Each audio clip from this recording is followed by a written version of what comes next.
Assalamualaikum teman-teman, seperti biasa sebelum mulai Mimin mendoakan semoga teman-teman semua selalu dalam keadaan sehat walafiat.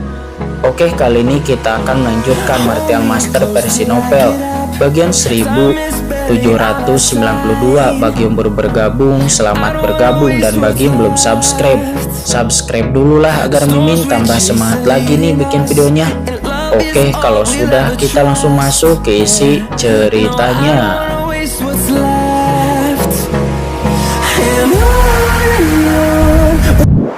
Cacing hantu pemakan jiwa dengan napas yang berdebar-debar bergegas menuju Qin-Chen dalam sekejap. Qin-Chen mencibir dan menatap master penjara neraka. Apa yang masih kamu tunggu? Napas itu datang langsung dari penindasan dan dengan cepat bertabrakan dengan sungai serangga yang luas seperti karang di ujung ombak, guncangan dan agitasi yang konstan. Pada saat ini Qin-Chen mencibir dan seketika api teratai hijau yang kacau di tubuhnya langsung memenuhi udara. Setelah memasuki area terlarang ini, Qin-Chen sudah mengerti bahwa api teratai hijau yang kacaunya memiliki daya mematikan yang kuat terhadap apapun yang ada di tempat ini. Melihat Qin-Chen yang mengeluarkan bola api hijau, tulang kering itu menus dingin, akan tetapi dia tetap diam. Jika cacing pemakan jiwanya takut api, maka mereka tidak akan mampu bertahan hidup sampai hari ini. Namun, yang tidak dia duga adalah ketika api hijau itu menyala, dia menjerit, dan cacing hantu pemakan jiwanya berderak dan meledak di bawah api teratai hijau Qin-Chen yang kacau, dan segera hantu pemakan jiwa itu berubah menjadi abu. Melihat cacing hantu pemakan jiwanya berubah menjadi abu satu persatu oleh api langit Qin-Chen seperti itu, hati tulang kering sangat cemas. Dia benar-benar tidak tahu mengapa dia bertemu dengan seorang kultivator sesat yang begitu mengerikan. Bahkan jika cacing pemakan jiwanya telah lapar selama bertahun-tahun yang tak terhitung jumlahnya, dia dapat dengan mudah melawan seorang kultivator yang berada di puncak transenden tingkat 3. Namun pada saat ini cacing pemakan jiwanya tidak mampu menahan api nyala api hijau yang aneh di depannya, yang membuatnya merasa takut dan marah. Saat ini cacing pemakan jiwa ini adalah sumber kehidupannya, dan jika satu hilang maka itu akan berakibat fatal.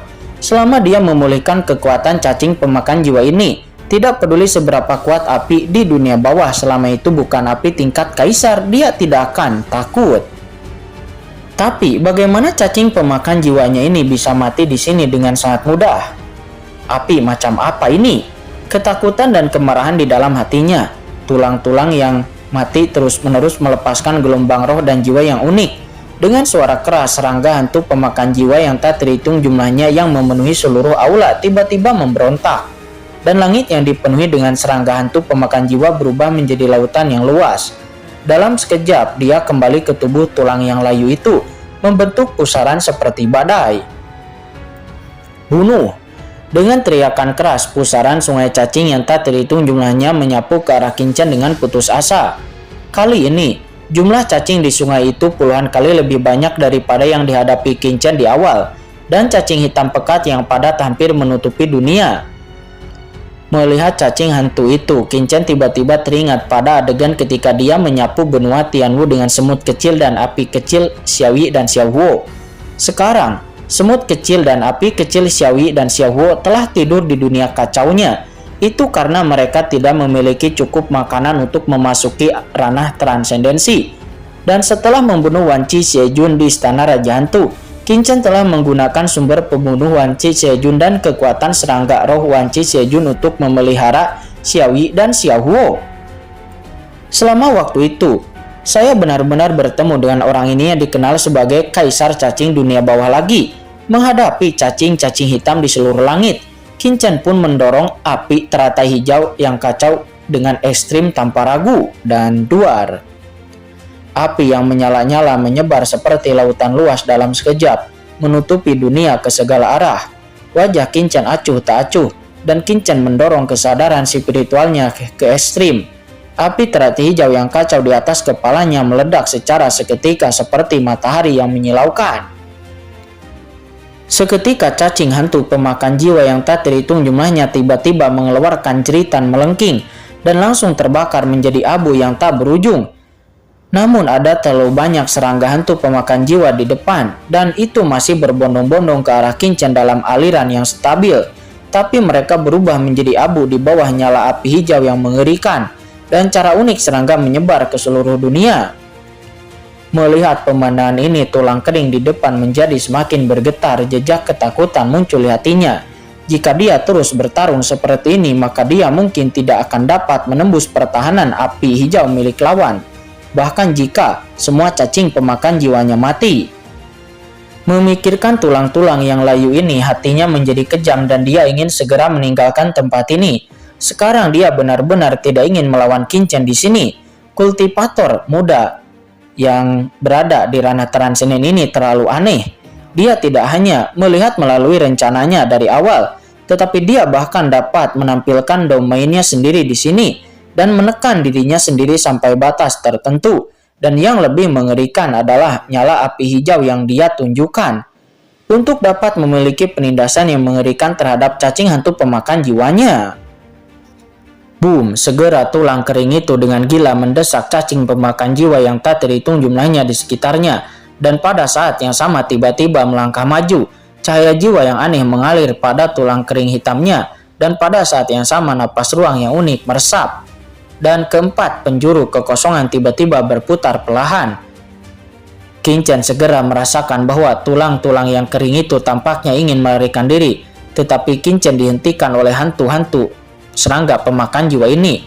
Meskipun hantu serangga pemakan jiwa ini rentan terhadap api teratai hijau yang kacau, namun mereka tidak tahan terhadap sejumlah besar. Di bawah kendali, cacing pemakan jiwa tetap bertahan untuk waktu yang lebih lama.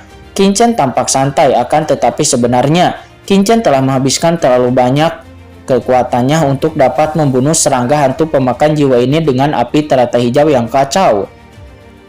Melihat tulang-tulang yang mati itu hendak melarikan diri, Qingchen tiba-tiba mencibir. Mengapa? Yang Mulia masih mengatakan bahwa Anda adalah kaisar serangga hantu yang bermartabat. Apakah kaisar serangga hantu yang bermartabat ingin melarikan diri? Bahkan jika Yang Mulia benar-benar seorang kaisar yang hebat, dia mungkin adalah kaisar yang anti melarikan diri. Saat ini tulang-tulang yang mati itu terombang-ambing oleh ejekan Qingchen. Dengan ekspresi marah di wajahnya, tetapi dia baru saja bangun. Bahkan jika dia diejek oleh Qingchen seperti ini, dia tidak peduli dengan wajahnya, dan dia meningkatkan rangsangan kekosongan di sekitarnya. Boom, kekuatan ruang yang mengerikan menyebar sepenuhnya menyelimutinya. Namun pada saat tubuhnya hendak dibawa pergi oleh kekuatan ruang ini, Qingchen tiba-tiba melangkah maju. Dan pedang karat misterius telah ditampilkan lagi. Dewa penghakiman kekuatan juga tertarik pada saat itu. Setelah akhirnya bertemu dengan seorang pria yang ada di tempat ini, bagaimana mungkin Qingchen membiarkannya melarikan diri? Karena ini adalah kesempatan baginya. Bahkan jika dia terluka dengan indera spiritualnya, dia akan menyimpannya. Boom, suara seperti guntur tiba-tiba bergema di langit dan bumi, dan semua orang di aula ngeri melihat guntur hitam pekat seperti malapetaka jatuh dari kehampaan dan hancur dengan ganas ke tubuh tulang yang layu itu. Dengan suara ombak, kehampaan tempat tulang yang layu itu berada langsung terdistorsi. Kekuatan ruang yang terbentuk di sekitarnya hancur dalam sekejap, dan guntur hitam pekat itu seperti senjata guntur langsung meledak pada tengkorak yang layu itu. Dengan suara yang keras, retakan muncul di tengkorak yang layu itu, dan jiwa dari tengkorak yang layu itu menjerit ngeri dan marah. Seluruh tubuhnya jatuh dari kehampaan dalam sekejap, menghantam tanah dengan keras.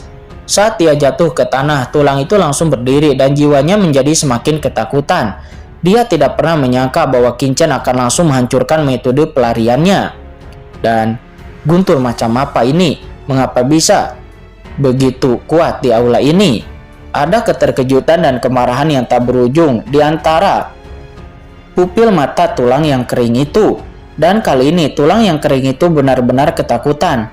Di aula ini banyak kekuatan akan ditekan, sama sekali tidak mungkin. Guntur seperti kesengsaraan yang sangat kuat bisa dirangsang di sini.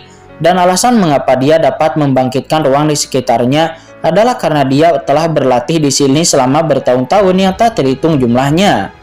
Dan dia sudah memiliki sedikit keakraban dengan aturan di kehampaan ini. Akan tetapi, Anak di depannya ini benar-benar dapat membangkitkan kekuatan Guntur. Jadi, bagaimana mungkin dia tidak terkejut dan marah? Sementara dia ketakutan, saat ini Kincen mengangkat tangannya dan beberapa guntur gelap telah jatuh. Boom, boom, boom. Tulang-tulang yang layu itu buru-buru dengan panik menghalangi cacing hantu pemakan jiwa di depannya untuk melindunginya.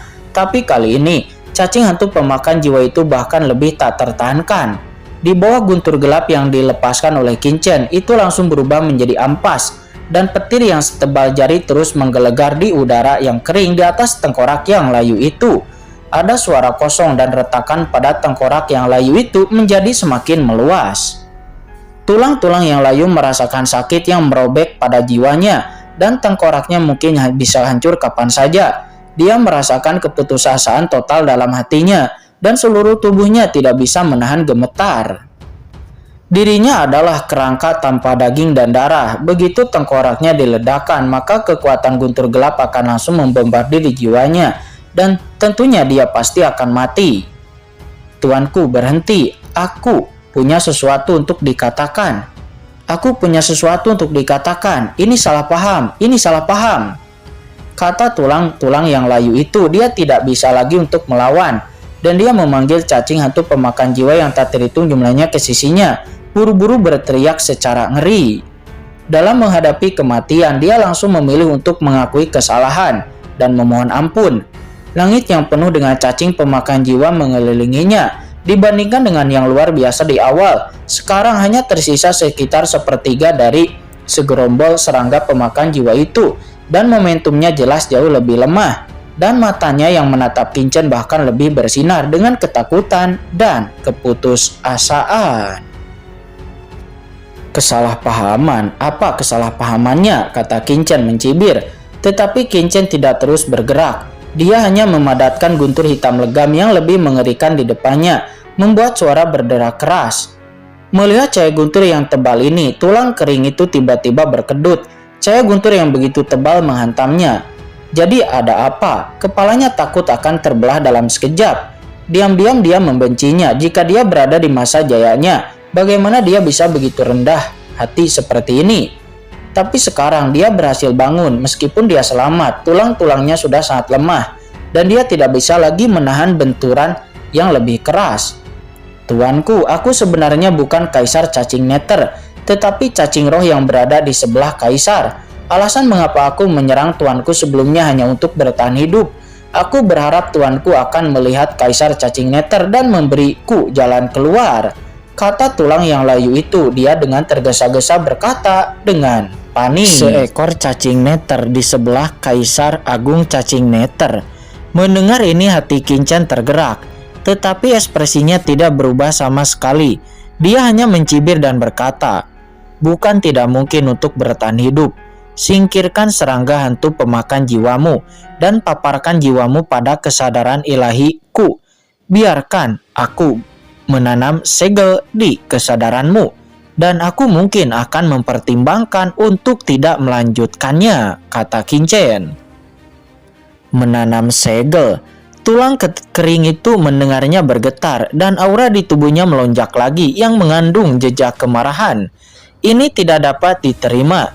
Dia benar-benar ingin meninggalkan segel di tubuhnya, dan begitu jiwanya disegel, maka dia benar-benar tidak akan dapat mengendalikan hidup dan matinya sendiri, dan membiarkan pihak lain memutuskan hidup dan matinya. Dengan identitasnya, bagaimana dia bisa mentolerir kendali seperti itu? Melihat tulang layu itu akan meletus lagi dengan aura membunuh, Kincen mencibir, tidak bisa berbicara omong kosong. Seketika, guntur gelap tebal di depan Kincen tiba-tiba bergetar, dan ada suara berderak. Dan kekuatan guntur yang mengerikan langsung mengunci tulang layu itu, yang ingin mengeluarkan niat membunuh lagi. Tunggu sebentar. Aura marah tulang layu itu tiba-tiba menghilang dan dia berteriak dengan panik. Kenapa? Pikirkan dengan jelas, kata Kincen mencibir, berkata acuh tak acuh. Yang mulia pasti sudah lama disegel di aula ini kan? Tulang layu ini juga sudah sangat usang. Adapun jiwa, ia telah dilahap dengan aneh di dunia ini. Di bawah kekuatannya, diperkirakan aku sudah sangat lemah. Selama tuan muda ini meledakkan tengkorakmu, maka aku tidak perlu mengambil inisiatif. Kekuatan melahap antar langit dan bumi akan dapat menelan jiwamu sepenuhnya dan membuatmu menjadi orang gila. Sekarang kamu harus lebih memikirkannya. Aku tidak punya banyak kesabaran untuk berbicara omong kosong denganmu, kata Kincen dengan acuh tak acuh. Matanya bersinar dengan ganas, dan guntur gelap di depan Kincen meletus dengan pemaksaan yang mengerikan yang mencapu langit, mendistorsi kekuatan di aula ini untuk sementara waktu. Bagaimana kamu tahu bagaimana orang-orang ini mati? Kata tulang layu itu. Dia berkata dengan kaget. Apa yang aneh tentang ini? Kincen mencibir. Aku juga tahu bahwa alasanmu menyegel dirimu sendiri adalah untuk mencegah jiwamu meninggal. Yang mulia dapat tinggal di aula ini sampai sekarang, dan kamu seharusnya memiliki dua kekuatan yang sedikit tidak lemah. Sekarang kamu telah hidup begitu lama di sini, dan apakah sekarang kamu ingin mati begitu saja? Kata Kincen dengan acuh tak acuh. Kincen mengangkat tangannya dan boom, tombak petir gelap langsung tergantung di atas tulang kering itu. Dan cahaya guntur yang mengerikan melonjak di atas ujung tombak. Selama dia memiliki perlawanan, itu akan menusuknya dengan ganas. Cahaya guntur yang menakutkan menghalangi seluruh tubuhnya, membuat tulang-tulang yang layu itu menjadi putus asa. Aku berjanji padamu, kata tulang yang layu itu. Dia menggetarkan giginya dan dia langsung melepaskan jiwanya. Di aula ini semua kekuatan ditekan dan ditambah dengan identitasnya sendiri. Jelas tidak semudah itu bagi pihak lain untuk menggunakan segel jiwa. Selama ada kesempatan, dia mungkin masih bisa lolos. Bagus, kamu pintar, kata Kincen. Kincen tidak peduli dengan pikiran tulang layu itu. Ketika Kincen mengangkat tangannya, jejak jiwa yang berisi jejak guntur tiba-tiba muncul di ujung jari Kincen, dan lalu dengan cepat mendarat di tulang yang layu itu. Pada tanda guntur ini, Kincen membawa jejak kekuatan untuk menguasai guntur gelap. Bagaimanapun tulang kering di depannya sangat kuat, sama sekali bukan hal mudah untuk ditundukkan. Boom! Ketika tanda jiwa jatuh, tulang kering itu merasakan seluruh tubuhnya bergetar. Tekanan yang begitu kuat sehingga dia tidak bisa menahannya pun melonjak. Dalam sekejap tanda jiwa telah muncul di benaknya. Begitu segel jiwa ini muncul, tulang kering itu segera merasakan bahwa hidup dan matinya sepenuhnya telah dikendalikan oleh Kincen. Dan pihak lain dapat meledakkan segel jiwa dan meledakkan dirinya sendiri sampai mati di sini hanya dalam satu pikirannya.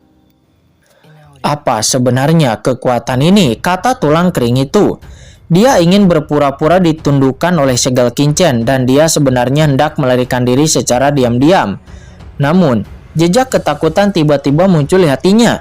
Karena setidaknya dengan kekuatan jiwanya saat ini mustahil baginya untuk menyingkirkan kendali dari orang ini. Tuanku, bisakah Anda menyingkirkan guntur gelap itu sekarang? Kata tulang yang kering itu. Dia menatap tombak guntur di atas kepalanya dengan gemetar, berkata dengan takut, karena takut Kincen akan membunuhnya jika dia tidak memperhatikannya. Kincen segera mengangkat tangannya, dan begitu Kincen mengangkat tangannya, tombak guntur gelap yang tergantung di sana seketika menghilang, berubah menjadi langit yang penuh guntur sebelum kemudian itu juga menghilang. Pada saat yang sama, api teratai hijau yang kacau di atas kepala Kincen juga diambil kembali ke dalam tubuhnya dalam sekejap, dan kembali ke langit di atas lautan jiwanya. Oke, kalian semua singkirkan senjata kalian. Sekarang tidak apa-apa, kata Kincen seraya menatap master penjara neraka dan leluhur buaya virtual berkata dengan ringan. Tidak, baik-baik saja. Master penjara neraka dan leluhur buaya virtual yang melihat semua ini pun nampak heran. Hanya mereka merasa linglung dalam pikiran mereka. Apa yang terjadi? Kemudian mereka melihat tulang-tulang kering yang bergetar itu seperti anjing yang berduka, dan melihat dirinya sendiri yang siap bertarung sampai mati. Master penjara neraka dan leluhur buaya virtual merasa bahwa otak mereka tidak cukup. Kekuatan yang terekspos dari tulang-tulang kering di depannya pasti membuat Master Penjara Neraka sangat ketakutan.